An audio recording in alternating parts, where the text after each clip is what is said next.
Hello, everyone, and welcome to the Digital Divide Simulation info session. I am Leah Henriksen, Program Coordinator here at KC Digital Drive, and I look forward to sharing this opportunity to raise awareness of the digital divide and incite actionable change in the communities you serve. The agenda for this video is pretty simple. We'll give a background on my organization, KC Digital Drive, talk a bit about digital equity, give a brief introduction on the simulation, and how you can bring it back to your community. So for background on us, KC Digital Drive is the bi-state Kansas City civic nonprofit that supports the broadband, connectivity, and digital equity ecosystem. We have been at the forefront of the digital inclusion issue since 2012, and the Digital Divide Simulation is one of the projects that helps expand our reach nationally while spreading the word about digital inclusion practices and implementing actionable solutions. Now, before I dive into the simulation, we think it's important to ground ourselves in the issue of the digital divide and the real impacts it has on everyday people. Understanding the statistics of the divide in your own communities is essential for making systemic change, and we want to make it a point to emphasize these in each of our simulations. I want to point out the three pillars of the digital divide: the devices gap, access and affordability gap, and digital skills gap. These are three of the many interconnected issues that people in the digital divide face at any given time. Although these are Kansas City specific statistics, they can be compared to most urban regions of the country, and for rural communities, the numbers will likely be even higher. Now let's get into the contents of the simulation. The Digital Divide Simulation is a day-in-the-life interactive, immersive experience meant to increase awareness of the digital divide and its impacts. Also to increase participants' empathy, understanding of the issue, and inciting action in their local communities.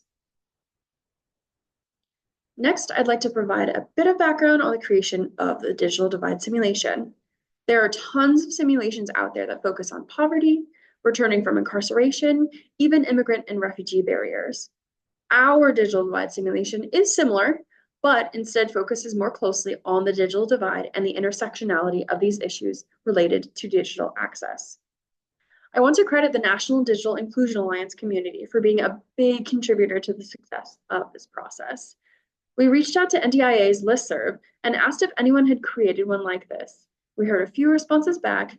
Most people had done something similar on a much smaller scale. There was an AmeriCorps member serving in Utah who sent us a planning document she created from a simulator similar, and our digital divide simulation was born. Shout out to our team who has worked tirelessly to make it into the event that it is today. Our first simulation was in November 2023, and we have been fortunate enough to host more locally as well as around the country, and we're always looking for more clients. Now, you're probably asking yourself, why do I care? How can I leverage the simulation for the work that I do in my community? Well, we have brainstormed a list to help you get started. The first is engaging with your stakeholders. This event is a great opportunity to bring your partners, funders, potential partners, even internet service providers, and all of those folks into the same space to continue to have the conversations around the digital divide in your ecosystem. The second is policy advocacy, and this is a big one. If you have statewide or national initiatives you're supporting, encouraging, or spreading awareness of, this can be used as a catalyst to launch these conversations. Invite elected officials to this event and talk about how positions of power can build digital inclusion initiatives locally or nationally. Finally, make sure to connect with your state broadband offices and engage with their current policies or grant applications they're working on. Also, if you don't already have a digital inclusion coalition in your area or working group, you can use a simulation to launch digital inclusion work and bring people together to brainstorm solutions. Another reason may seem obvious, but community awareness is simple yet effective. Most people could tell you that there are still plenty of people who lack resources or understanding of living a digital life, but they might not have heard the term digital divide. Also, since our simulation is driven by data, it can open people's minds to how much it really affects their communities today. The fifth suggestion has been one of the most popular so far. This can be a valuable training for the staff in your organization to assess your current policies or procedures in ensuring that you are making digitally inclusive practices. For example, a health center might start putting all their appointment bookings online, but not realize that it could alienate people from accessing the services they provide. Finally, the overarching theme is to understand that the digital divide goes hand in hand with so many other barriers and issues that everyday people face. If you don't have internet access at home and you need to fill out a form online, for example, let's say registering your child for school, but you don't have a car and you don't speak English very well, filling out that simple form online may be much more difficult than you think. Now, I will briefly go over the run of show of a typical simulation. So you start with welcoming and introductions at the very beginning, making sure that your volunteers are set and participants are ready to dive in. The ideal group for this to run effectively is about 40 to 60 people. Those with personas will go through 4 15-minute weeks, trying to complete as many tasks as they can with the resources available to them. They will interact with agencies around the room, for example, a library, government office, and those participants will interact with them as if they were a typical employee. One term that we like to name in the simulation is the concept of time poverty. Do you have enough time in your day, week, or month to get all your tasks done? And how much more of a burden is it when you're living in the digital divide? Then, after the simulation is over, we go to the debrief, talking about their experience, how they felt, breaking it all down. Then, the most impactful part of the event occurs, the breakout sessions. This provides time for all participants to go through facilitated questions to talk about actionable solutions to this issue in their communities and what they can take out of this experience. As I said in the first few slides, data drives change, so it's especially important to share the local statistics of the effects of the digital divide. We create a one-sheeter at every location that we go to and share that with all the participants to see what the real impact is in their community. Finally, the event wraps up with a keynote speaker or closing speaker. This is someone who will tie all the conversations together and inspire change moving forward.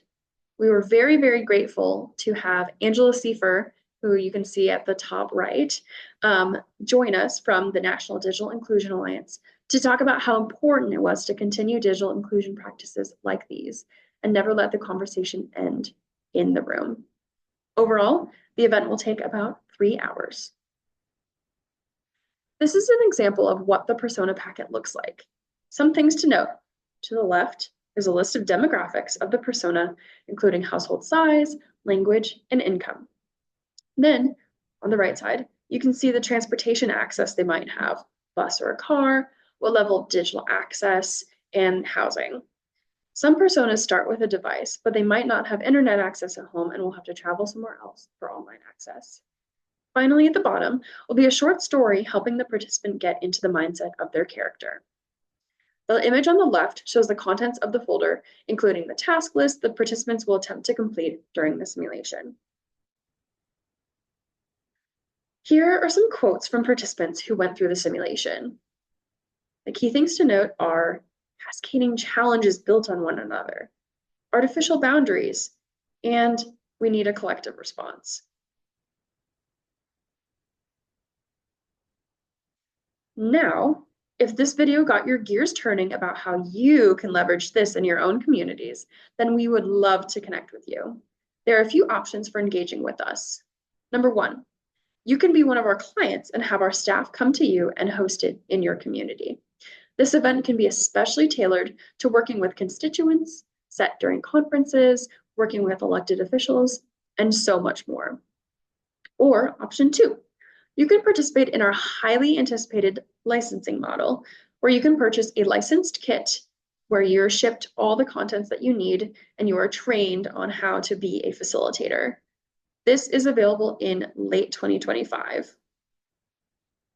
Since technology is continuously evolving, we will also be making sure to update our content annually, and as a licensed partner, you will have full access to this as well. If you're curious about the pricing for both options, please reach out to us and we will be happy to schedule a call. The next step is to go on our website, by scanning the QR code and filling out the interest form so our team can reach out to you. Our info kit is linked on our website that breaks down the pricing for this opportunity, so please give that a look as well. Feel free to email me, there's my email on the slide, with any questions you might have. Thank you so much for watching, and we look forward to hearing from you.